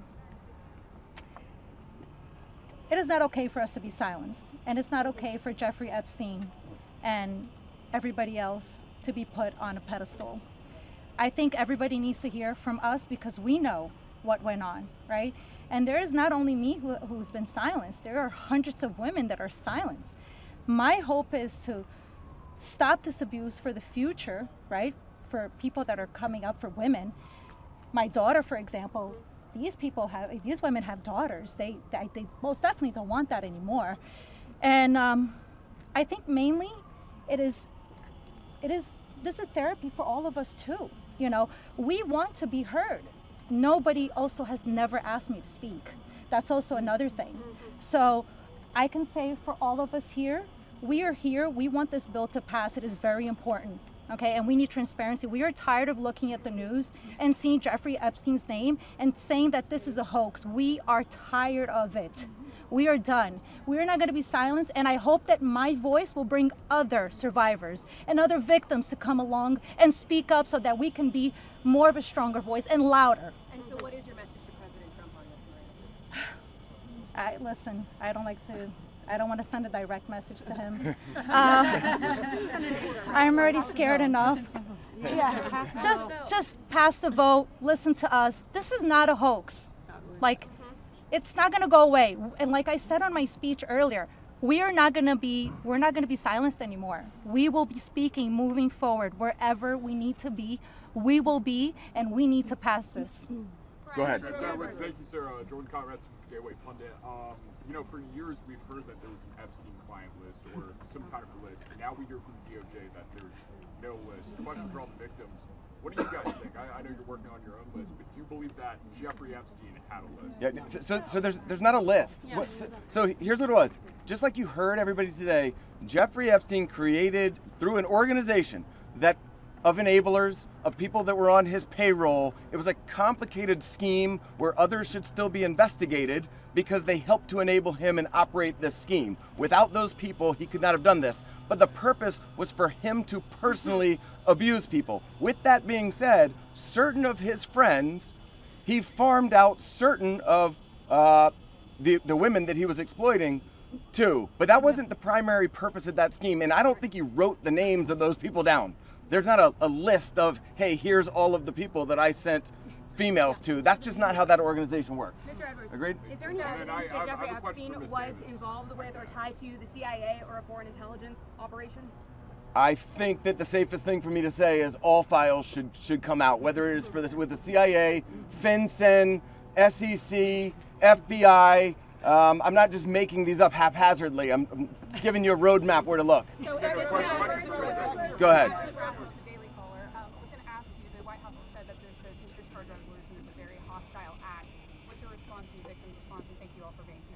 I'll go first and then I'll let them. They're much more important than me, but I don't understand why it's a hostile act. I can tell you that I talked to President Trump back in 2009, and several times after that. He didn't think that it was a hoax then. In fact, he helped me. He got on the phone. He told me things that were helping our investigation. Now, our investigation wasn't looking into him, but he was helping us then. He didn't treat this as a hoax. So at this point in time, I would hope that he would revert back to what he was saying to get elected, which is, I want transparency. This about face that occurred, none of us understand it. In fact, I don't understand how this is an issue that's even up for debate.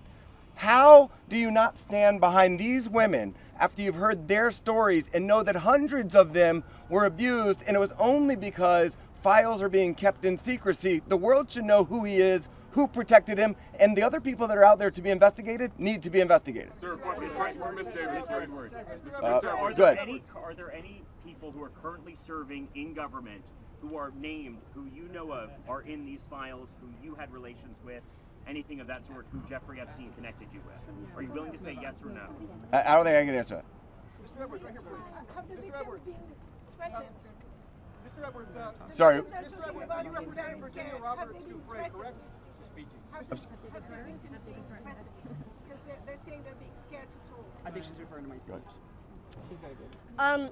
Hi, Anushka DeGiorgio. I have been threatened. I was threatened by phone. My daughter was threatened when I was volunteering to participate in, by means of being a witness in a civil lawsuit that Virginia Dufresne was bringing against Ghislaine Maxwell. I have been followed. I have been stalked. I have been followed not only by journalists, but by people who do not get out of the car and do not try and talk to me and just drive behind me as I drive my daughter to school. So the fear is very real for us. I have also been in multiple situations with both Jeffrey Epstein and Ghislaine Maxwell where they have been direct and indirect about implying and saying that if I was to talk, if I was to bring any kind of trouble, then there would be severe consequence, including death. Just to add to that, Maxwell also threatened my sister Maria Farmer. When the FBI did nothing about her initial report, she reported individually at that time, and then in 2002 we spoke to a reporter at Vanity Fair telling our stories, fearful that perhaps other people were being harmed. We believed that was going to make a difference. We believed that would be put in print, and that story was crushed, and it was because of their power. And the message that we got from that was direct threats from Maxwell to my sister about her well-being and her safety and that of our family. So I think many people have similar stories of threats. That has been a very real part of this case. Go ahead, over here. Any of today's survivors speaking, did anybody here ever have any connection or interaction with Epstein's alleged financier, Leslie Wexner? No. You want to address that? I just want to say one thing that's very clear when people say, please share names. There are names that are very well known, like that of Les Wexner, who everyone knows supplied an enormous amount of Epstein's financial wealth and allowed this operation to happen. So it's, I think, confusing to many of us why there have not been more ramifications for him, and he's been seen as a victim when clearly I believe there's more to it. Mr. Edwards, right here, please. Mr. Edwards? Yeah. So you represented Virginia Roberts Dufresne for many years. She eventually had to recant the allegations that she made against Alan Dershowitz. She alleged that on at least 6 occasions. All right, next question. Next question. Thank you. Who's next? Why is it that she should be No, we're not answering your question.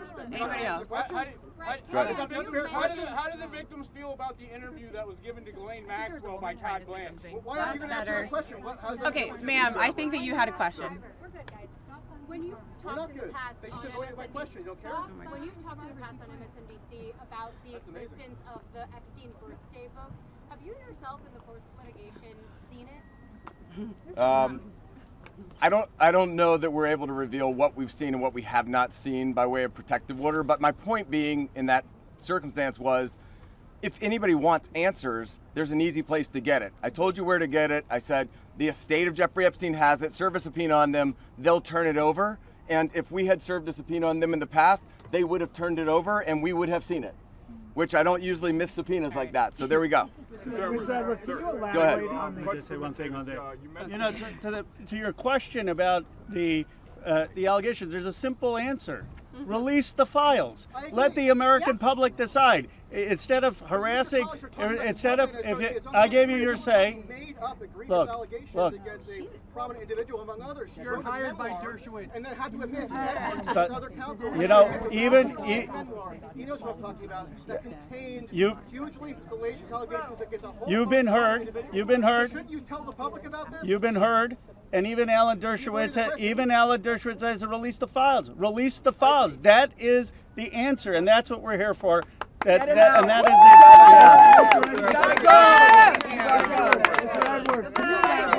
Can you elaborate on that?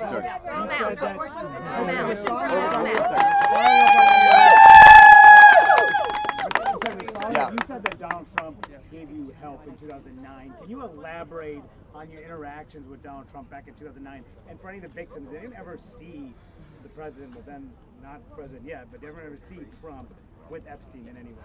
I don't know who's. I don't think that we can answer that question. Did anybody see Trump with Epstein back then? This is really not a political thing. We want the passage of the bill, and this is not to call out President Trump. What about your interaction with Trump? My point was that he was friendly back then, did not think that it was a hoax, and was trying to help.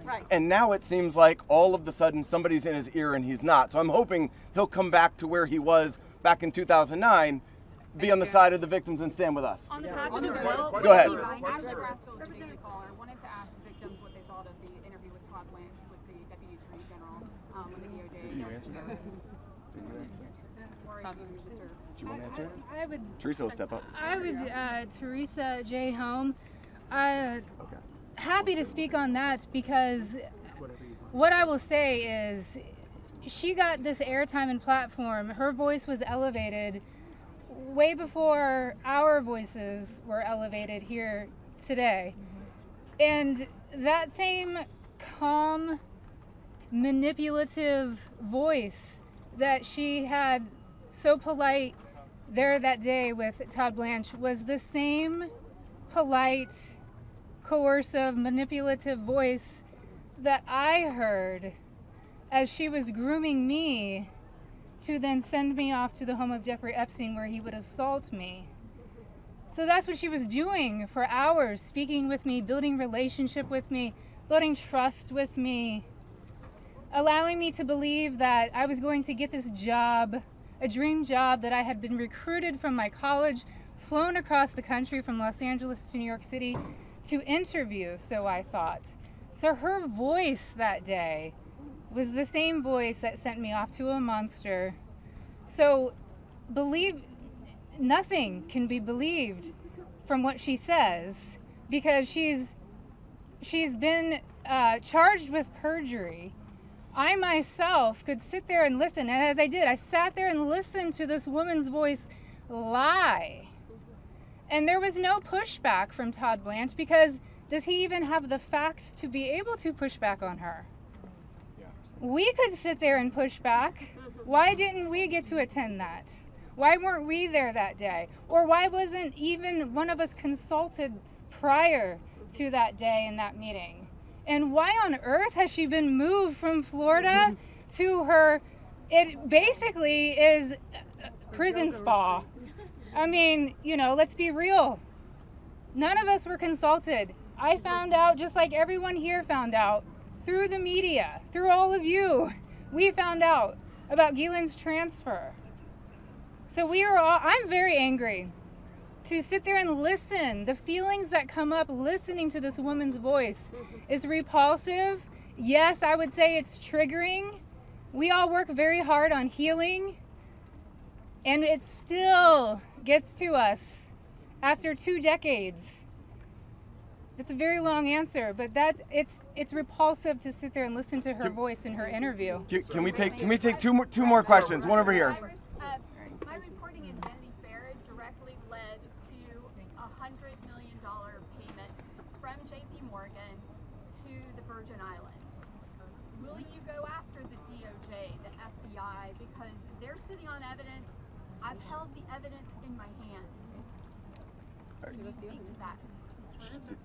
I think that there's nobody that's immune from us going after them if there's a legitimate action to take. So to the extent that that evidence exists, then show it to us and we'll help in every way we can. We stand with the victims. Okay. One more. Can the survivors speak to, speaking of being threatened and being afraid to come forward with the story, to the case of Katie Johnson, who alleged that Donald Trump and Jeffrey Epstein... I don't think we can talk about. I don't think we can talk about that case. I do think it's worth saying, though, despite the comments that he made, Virginia Roberts Giuffre is an American hero. She is somebody. Without whom we would not be able to have this voice. She was the one who had courage to name names, speak out against people, and she was standing up against everybody at one time with an enormous amount of pressure. And most of these women are here because of Virginia Roberts Giuffre. All right, last one. Senator Johnson says he's protecting the innocent. Who one of the victims say who they think the innocent people are that he's protecting in his mind? Clearly not us. I don't think that anybody knows, but I can tell you that in the Oversight Committee meeting yesterday, they indicated that they were all for transparency, releasing the files, and asked us to hold them accountable. Isn't that right? Yes. They said hold them accountable, so we intend to hold them accountable. Hold the men accountable that are in those files. Did they say what they We're going to show them where to go with it, and as long as they're doing their job, they should. I'm going to turn it back over to Khanna. Thank you. Let me just say this. Let me say this. I think the people back who are testifying here today or speaking out today, they are American heroes. Let's give them another round of applause. And you say, look, Thomas, Marjorie, and I, we're huge believers in the First Amendment, and we believe in free speech, and we take abuse all the time. But you see, you see why it's so hard to do what they have done, because they come forward and you subject yourself to national scrutiny and national questioning. And I just want to say from the bottom of my heart how appreciative I am and how proud I am of what you've done today. You made a big difference. Before I bring on Marjorie and then Thomas will have the last word, I want to summarize 3 basic things that I heard from the survivors.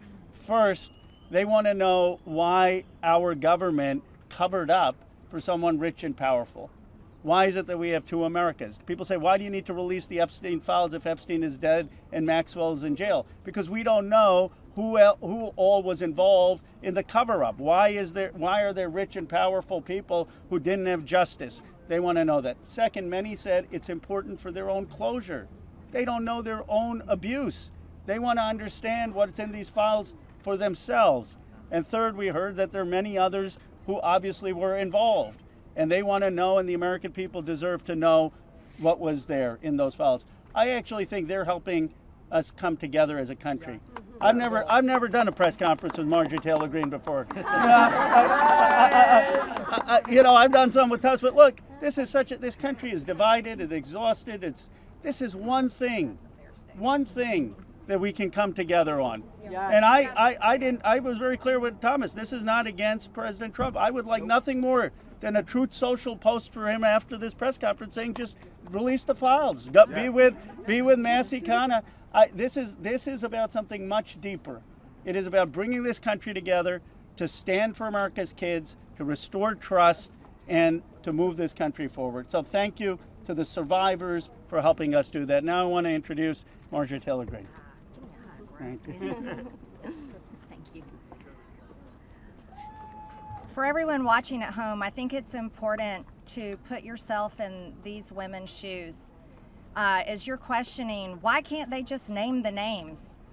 What you don't realize is they just told their stories of being raped and being abused, being victimized, being manipulated, being coerced, and basically held in a prison of captivity of sexual abuse while they were young teenagers and extremely young, vulnerable women.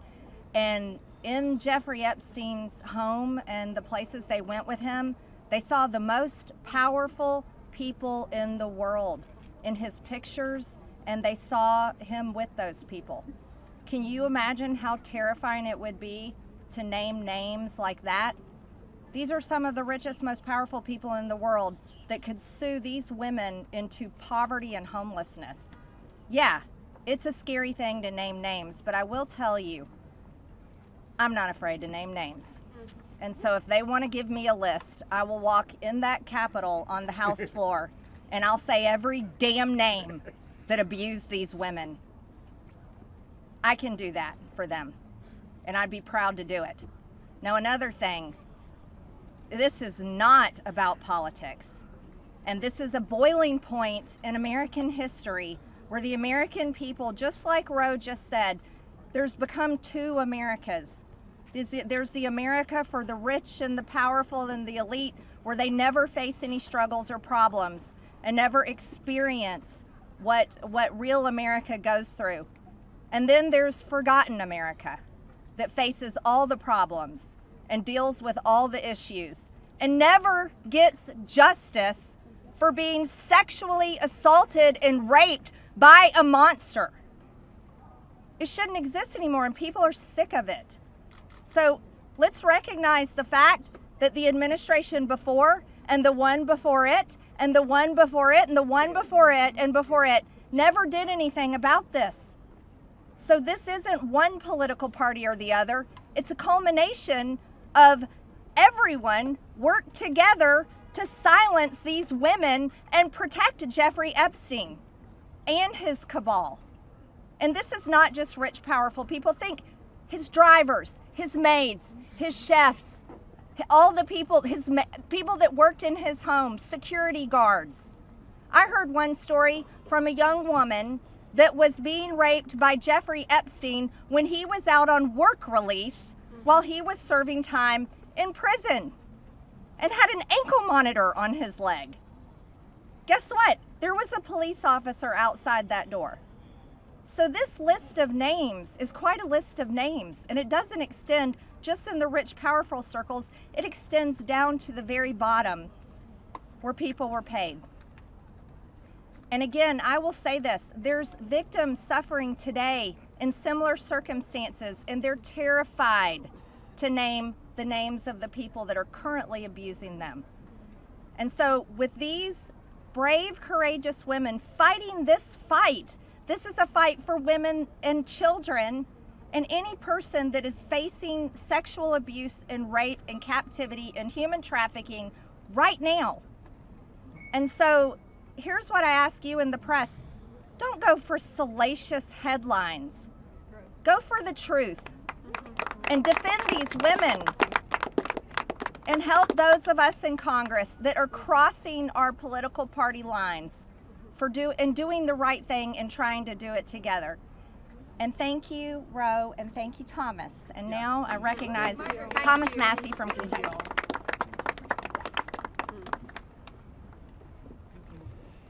Well, there's three branches of government, and we're supposed to keep each other accountable. And that's what we're doing here today in the People's House. We're standing in front of the People's House with real people, not a hoax. And they've told their story. We wanted to give them a platform to speak, and they've had it. They stepped up, and they were brave. But I also today hope that they would persuade my colleagues to join this effort.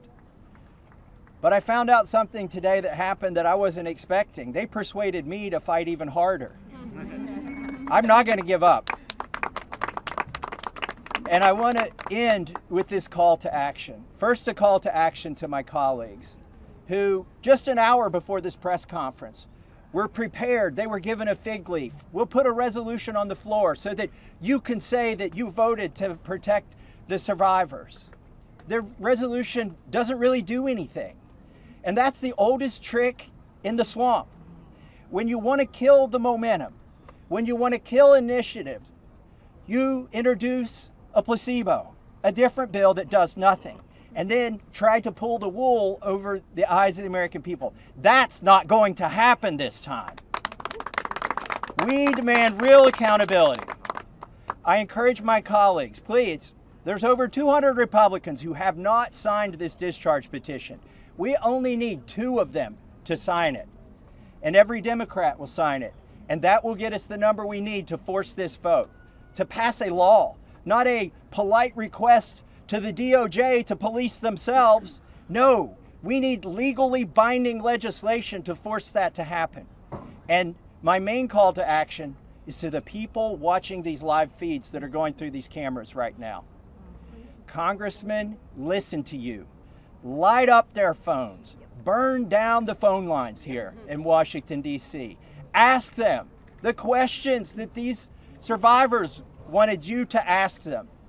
Why won't you be for transparency? Don't accept their answer that the bill has a flaw or that the survivors don't want it. We know that's not true. They wouldn't be fighting it so hard in this town if it wasn't the real bill. So with that, please call your congressman. Tell him or her to get on this bill and to stand up for these survivors. Thank you and God bless. That's the end.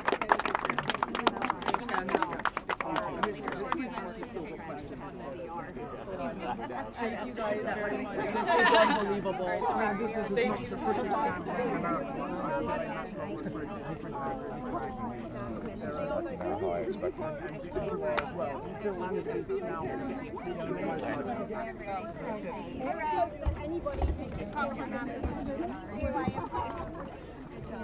Congressman Massie. Congressman Massie.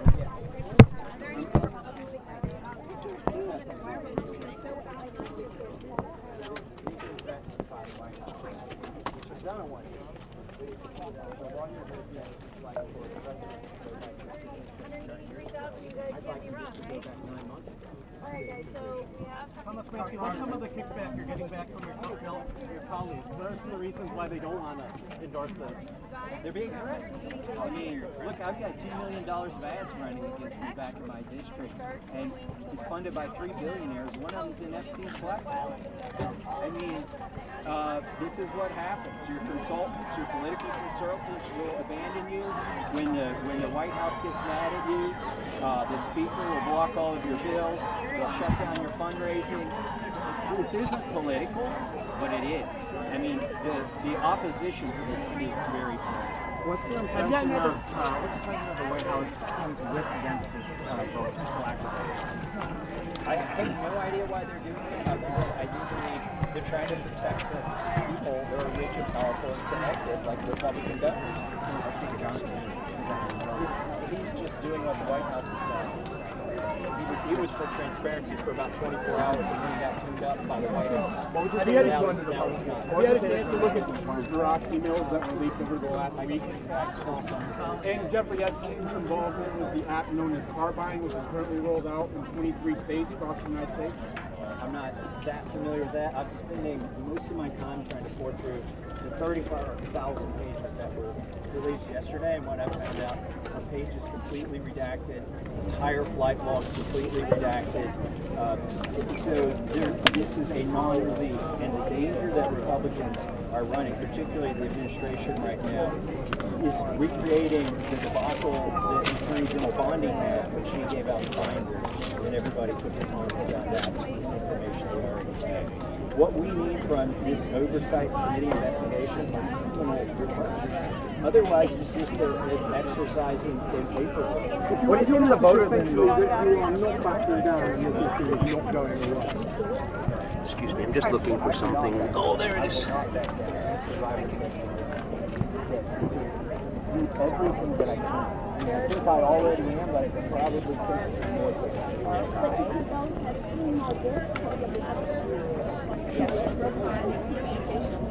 Well, it's not the end of today. Is today the deadline? Well, procedurally what happens is this discharge petition so for 14 months, we'll be waiting for the decision on and so the Republicans are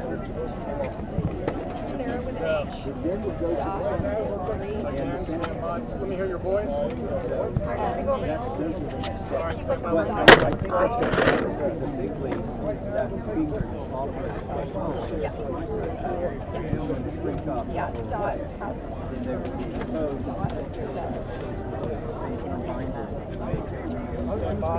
outrage was even greater because they raised expectations.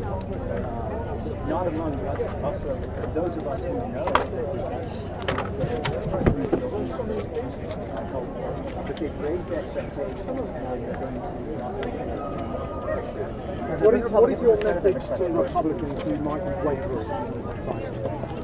Well, my message is it's an opportunity. Once we get through those issues, we're not collecting anything. So you're one of those two that are on the right side of the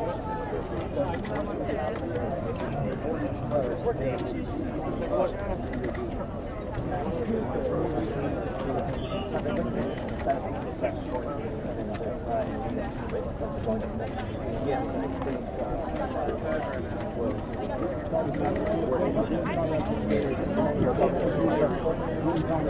not that I know of yet. So that would be if people are working on a second call, what are you doing in the Senate? We've got this going in the House. What are the two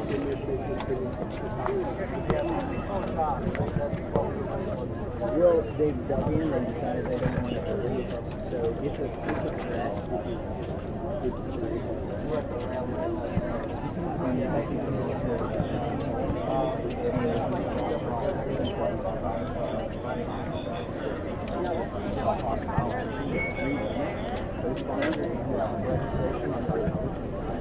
why is the White House trying to do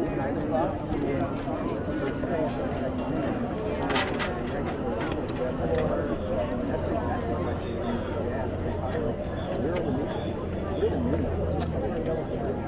they need to see and just basically tell the White House, I support your ideology with the White House, but on this issue, 80% of the people who are want these files released, and the other 20% are paying attention to the issue.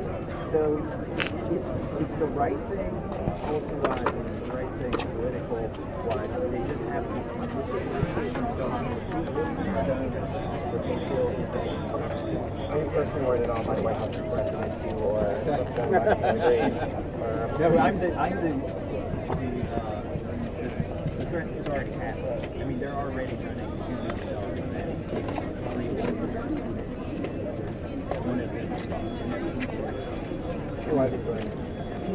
John Wilson, the singer, Miriam one who's doing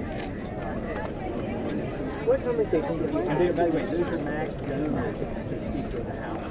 They're max donors to the NRCC, they're max donors to the RNC, they're max donors to Trump's campaign. These are 7, 8-figure donors. What conversations have you been having with your colleagues to try to bring the bill, especially with the Speaker criticizing the language? He's really drafted. He's raising specific criticisms. Minority political drafted, but my staff and I were honored that he looked at 3 entire pages from the very critical.